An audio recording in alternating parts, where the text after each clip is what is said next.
The man crashed into a pole near Morgan and Theater Drive. 45-year-old Terry Chanley was pronounced dead at the scene. Audio has been released of communication between officers on the scene and Central Dispatch. We also have the 911 calls, including one from a man who says he witnessed the shooting. There were long gaps between the dispatcher and officers on the recording at the scene and those 911 calls. So here is an edited montage of part of the timeline of scanner traffic and the calls. I got somebody down. Fire's on scene. I'm waiting for another car. So what's the best area to approach from, and what exactly do we have? Subject down. He still has a gun underneath of his stomach. He's still moving. That guy didn't have no gun. He had his hands up on his head, and he was like trying to dodge the bullet. And the cop shot like 5 bullets at the guy and killed him. EPD revealed this afternoon Chanley had a hammer with him at the time of the shooting. Now, the EPD held a news conference late this afternoon at EPD headquarters. Eyewitness News' Brandon Bartlett is live at the Civic Center. Brandon. Well, Shelley and Brad, we are learning new information tonight about that officer-involved shooting. The bottom line tonight here from police, the officer involved did everything by the book. Police tonight, though, not releasing the body cam video that the officer was wearing. They say they have reviewed it, they have watched it several times, but they are not yet releasing it to the media. We also learned tonight that several witnesses were right there when that shooting occurred. They were not hurt, but they were right there and saw that shooting up close. Now, this is what EPD said happened last night. They say that witnesses reported a vehicle driving erratically on Morgan Avenue and then crashed into a pole. Once the officer, who has not yet been named, arrived on the scene, he approached the vehicle and the door to that vehicle was open.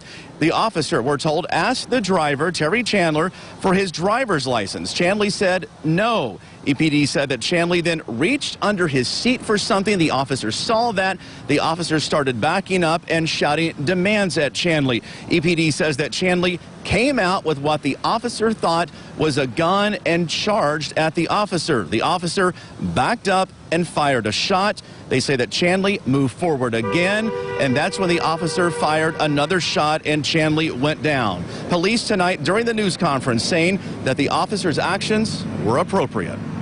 We had 3 witnesses that were immediate eyewitnesses that gave very good statements. We had video evidence. We had the officer involved, his initial statement, plus we had physical evidence of the scene. All those things taken together as a whole led us to conclude that our officer acted appropriately and legally and justifiably. And it turns out tonight the police say it was not a gun that Chanley had, but rather a black hammer. But they do tell us that a hammer is considered a deadly weapon.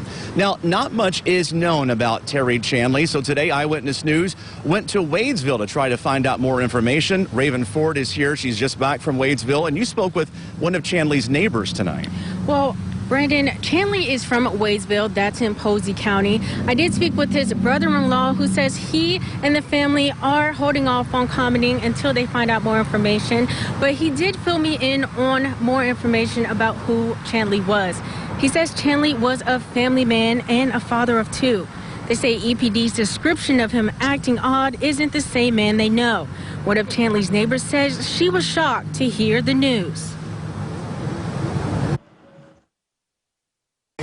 I'm really shocked. I mean, I only knew him in passing, but he seemed like a really nice guy. I have a concealed carry permit, and I don't carry it with me all the time. But I do have a concern that if I get pulled over, how are they going to react just seeing that on my license? Although I do have a lot of respect for our officers. I mean, they put their lives on the line every day for us. The family also says it is looking for more answers to what happened and is holding off again on making a comment until then. Now, Brendan, they are asking for privacy as they grieve in this sudden loss. And neighbors tonight saying this is out of character for him that you're learning. All right, Raven, thank you so much. And this is an ongoing investigation, but the bottom line here tonight, EPD saying that the officer involved did nothing wrong. He did everything by the book. Of course, we'll have much more on the timeline of the events that happened coming up in a live report on Eyewitness News at 6. For now, we'll send it back live.